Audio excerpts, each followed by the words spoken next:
It is the Rahim for the mu'mins, the Rahim for those who trust. It's that energy, it is that attribute that has collected us together. It is the manifested Rahmah of Allah as the Rahim that gets the hearts which are yearning, which needs nourishment, which needs confirmation, the hearts that want to have certainty, the hearts that want to know for sure that there is the everlasting, the hearts that do not accept the transient, the hearts that do not accept the ups and downs, they want that which is never changing, are brought together to confirm to each other that this search is not in vain, that as you move on and on, more and more in your true submission, you will find that by whose grace you came, the more you submit, the more you are guided, the more you are protected, the more you are completely and utterly, in every way, taken care of. So that there are no two, he who cares for and cared for, and the carer and the cared for. The more you truly and utterly submit, you find that you are not floating by mercy and grace of reality. You are actually completely and utterly and in every way guided, without the slightest possibility of distraction. The moment you are distracted, you are immediately pulled back into the point of attraction that emanates from your heart. You are so strongly held that whatever you do, whatever the outer project is taken seriously but with no concern. You do it to the best of your ability and you are living the moment, not looking back in time, not looking forward in time. You are in the now to such an extent that time does not exist anymore. You are so much immersed into the instant that the instant becomes sub-second to the moment, to the point that it annihilates, that there is no time. Then you are close to the understanding, tasting, experiencing that reality that encompasses time and yet it is beyond time. The more you are in that state of now, the more you are closer, so to speak, to reality. You are already closer than closest to reality anyway. But experientially, for you, as a man who's seeking yaqeen, this is how you move along that path. Distractions are to be reduced by attraction towards something else. The dhikr, the formal circle, stops your mind going on its own tracks, takes you into another direction. The noise and the sound, it is a distraction. Everything in this existence is a distraction. You are in fact a major distraction. You have disturbed peace by your coming. And yet you are seeking peace from within. But you take a distraction to take off and drop off and replace another distraction which is more difficult. So you have a formal dhikr in order to stop that dhikr which you had inadvertently fallen into. There is only the dhikr of Allah. There is only Allah. But we have superimposed something which appears to be other than it, which is our own doing. So the formal dhikr is only to superimpose and dampen another dhikr, your dhikr of yourself, of your project, of your family, of your do-gooding, or whatever it may be. It has to be obliterated. So with formal dhikr, you reduce the time. It moves on and on and on as though there is no time. As far as Allah is concerned, He is beyond time. Allah is beyond time. You and I are in time in order to experience beyond time. You cannot have one without the other. You are a creature of time. in time, whose nature, whose reality, whose essence, whose cause is beyond time. The way to move into that zone is total and utter, unquestionable abandonment, death. If you want to live, die. And you find the living, he who lives forever, is there already. So there is no talking about he's near or far and all that gibberish nonsense. The latifa permeates the kathifa. In order to taste the latifa, you start from the kathifa, because that's what we are. And in Persian, if you pronounce it the Persian way, it is kasifa, which means dirt, which is also true. So you move from time into a point of non-time. And the more you have access to that by correct behavior, not by artificial inducement, not by chemicals, not by noise also, not necessarily by company, because that's a mood, but that's a good mood.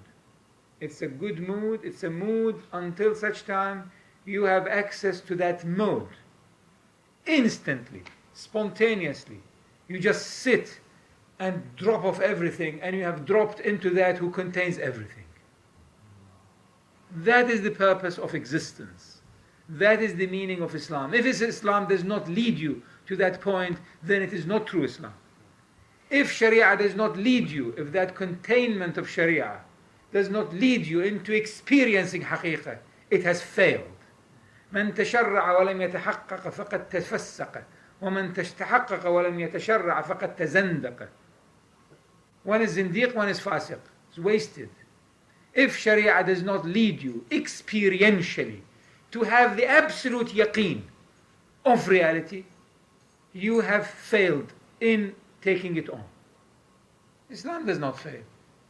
It's a path. You have failed in understanding it, in taking it, in absorbing it, in living it, in being it. The final fruit of it is that reality that you can only experience and you can hardly talk about, because it's experiential. If you try and do it any other way, you get close by. You get more and more thirsty. It's like taking somebody to water and giving them salty water. That is what happens with artificial inducement. That's what happens with drugs or alcohol. It takes you near, but you are barred, because your vision is blurred. It comes by clarity of vision. So the purpose of your existence is to learn how to die. And if you are not willing from a Sharia point of view to die, then it is hypothetical at best, hypocritical most commonly. He who is willing at every split second to drop off, he who is willing to die, he who recognizes that he has no such a thing, he has no right to life, is the man who has the gift of life, will be given the gift of life unadulterated, in its completeness. Death is to experience non-time, to experience a state of consciousness that this thing called time that moves on biologically is no longer predominating, is no longer a function of, is no longer a factor in it. If you want to live, you must find the doorway, the gateway to death, to timelessness. And dhikr takes you narrower and narrower and narrower into the point of silence, of no attributes, no colors, no feelings, into the realm which cannot be described. All what you can say, it's a zone beyond experiential existence. We all seek that. Even the drunkard seeks it. Everybody seeks Allah. Creation is only to have adoration, to adore Allah. وَمَا خَلَقْنَا الْجِنَّ وَالْإِنسَ إِلَّا لِيَعْبُدُونَ. It's for ibadah. We are all abid. Some of us are on the right road of ubudiyyah, and it is a tariqun mu'abbad. Some of us are on clumsy up and down, and every now and then we have bleeding knees. That is the choice we have. No other choice. The choice is either keep straight on like a laser until you get to the end of it, and then you find the beginning of it has begun then. Or you zigzag, and every day is postponed, something else has happened. another project, another good project even. I'm a do-gooder. But have you done it to yourself? Have you done the goodness to yourself? Have you awakened? Have you unfathomed that certainty whose well is in your heart? Have you got the yaqeen of knowledge? Have you got the ma'rifah that there is only Allah to whom you have abandoned, and He is taking you and guiding you, and if He closes a door, it's a door of mercy, and if He opens a door, it's a door of mercy for gaining more wisdom. And that is the abandonment into the merciful who gives you nothing other than mercy. If you claim to be a mu'min, then you see nothing other than goodness, even though it may appear existentially as trouble. That is the mark of the true mu'min. Inwardly there is nothing other than joy and smile. Outwardly there may be anger because man is transgressing, man is being abusive, man is being unjust. You are being unjust. Then you are angry, first and foremost with yourself. If you have done that, if you have filled that, then it goes to the neighbors, then it goes to your family. If you haven't filled that well first, then it is not natural, it is not right, it's not in balance, it is not the middle road. You are born to have the widest horizon, and you cannot have the wide horizon unless you are on the middle of the road. If you are on the edge of the road, you only get half of it. Every attribute you have in your heart is a positive one, if it is recognized. Greed. Be greedy for knowledge. Be greedy for freedom. Be greedy for knowing the boundaries. Be greedy for bliss. Turn every attribute. Shahwa. What is shahwa? Desire. Make that desire for the lower, slowly by slowly turn it for the higher. Desire to go to the bounds of desirelessness. Without shahwa there cannot be an existence. So do not renounce anything. Renounce one end of it, which is the lower end. And without a lower end there is no higher end. See nothing other than the goodness. Let shaitan be your teacher. But run away from what he teaches you. Recognize what he says. Recognize how he slowly by slowly gets you slipped in. It begins by a small little matter. You are hungry, why not? Pinch it, take it. Rather than announcing it, say, I am hungry, please help me. Oh, God, help me. By whichever means. And then you find the slaves of Allah are all there. Be real. Call upon Allah from your heart. And you find everything is there before you have called upon it. And you are shamefully, then you shut up. You don't call upon anything. You just begin to bask in the joy of knowledge that there was Allah, there is Allah, there will be always Allah, and this thing called you and I is only have come here tangentially to experience it by its willingness to die, and then it goes back fully to that source, totally. And you are born in order to have that polishing done to you by you. Nature will help you by making you fall every now and then on your face. The more Allah loves you, the more you are tested and afflicted every breath. Are you doing the right thing, at the right time, the right place? Amir al-Mu'mineen Ali says, حَلَالُهُ حِسَابٌ حَرَامُهُ عِقَابٌ. And the most valuable thing you have is this thing called life, which experienced in time, its nature is beyond time. It is the highest, the most valuable thing that you have, because it's diminishing at all times. So you are questioned about it. Are you spending it halal?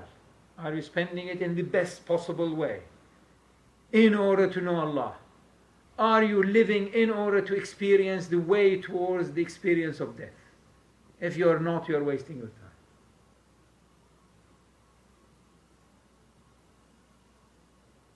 If you can get yourself into that point of conscious non-consciousness, then he who is forever conscious will imbibe you fully to the exclusion of everything else.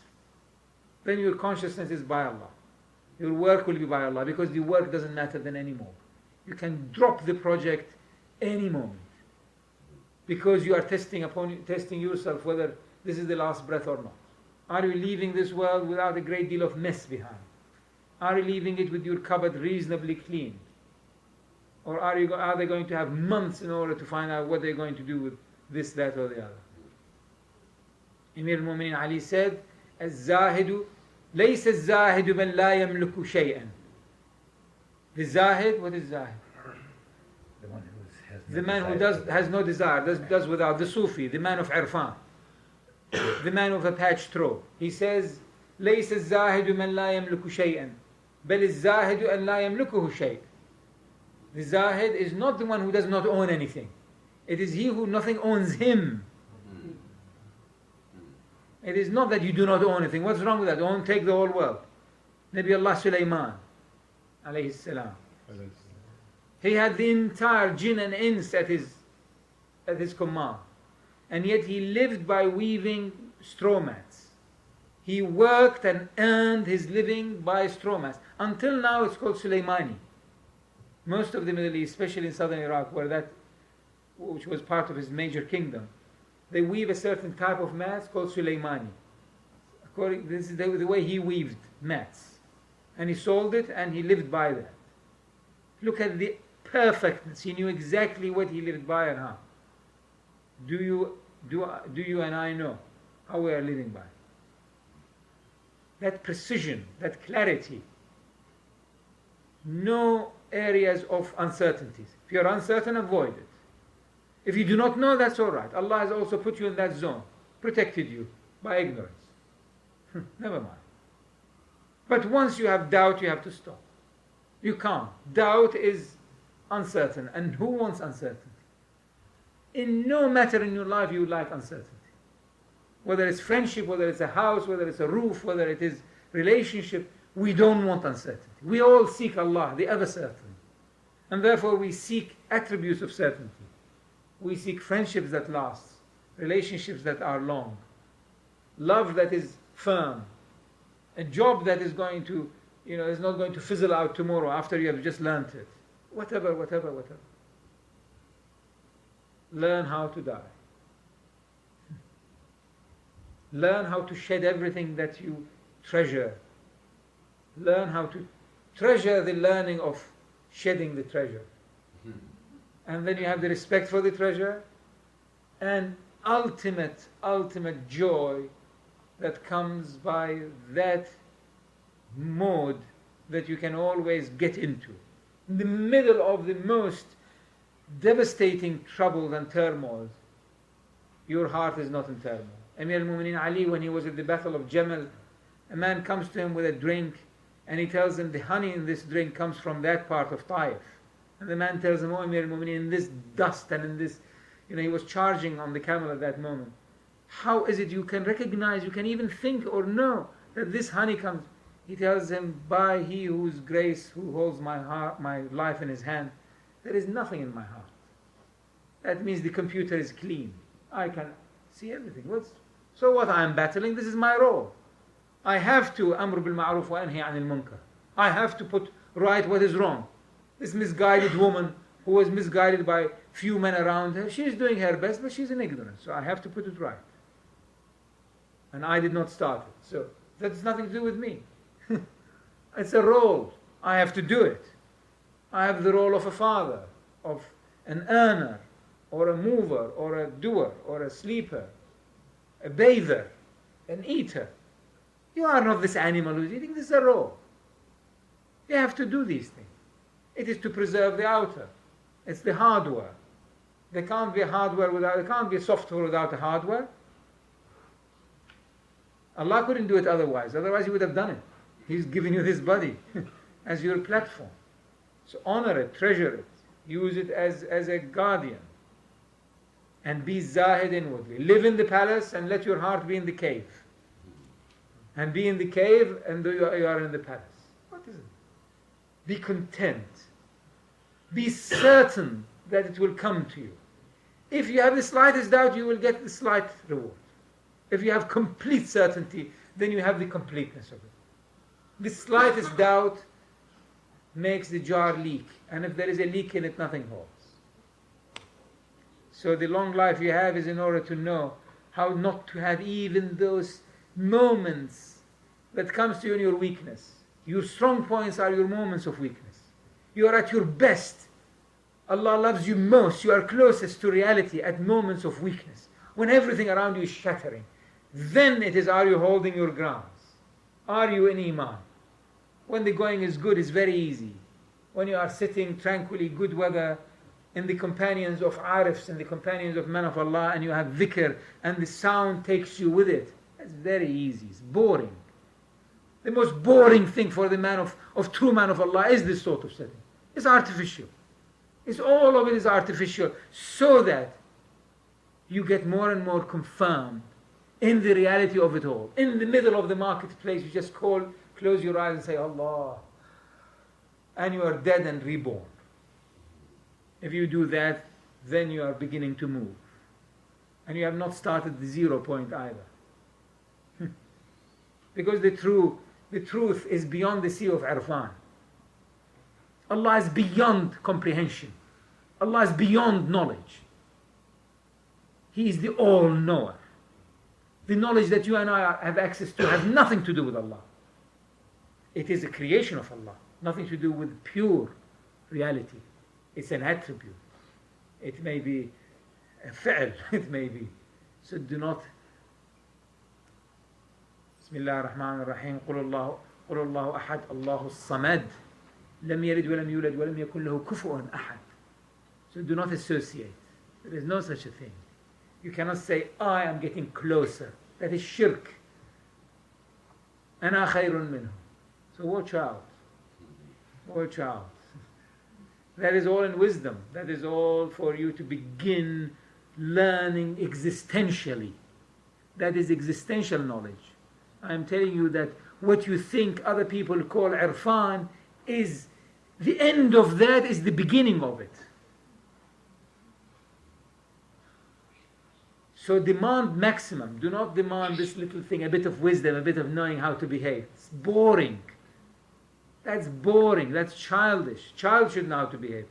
Expect the maximum. When you call at the door of the king, ask for the entire kingdom. Do not ask for a little thing. You will only get that. You will get what you call for and ask for. Turn your heart to demand the giver of the heart. Demand Allah.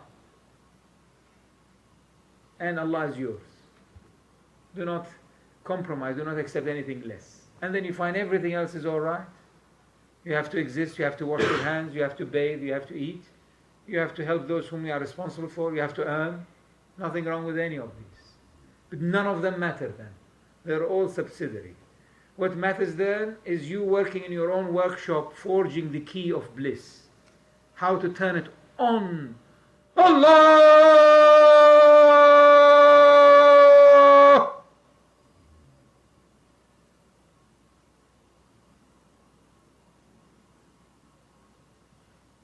And everything stops. And nothing had begun even.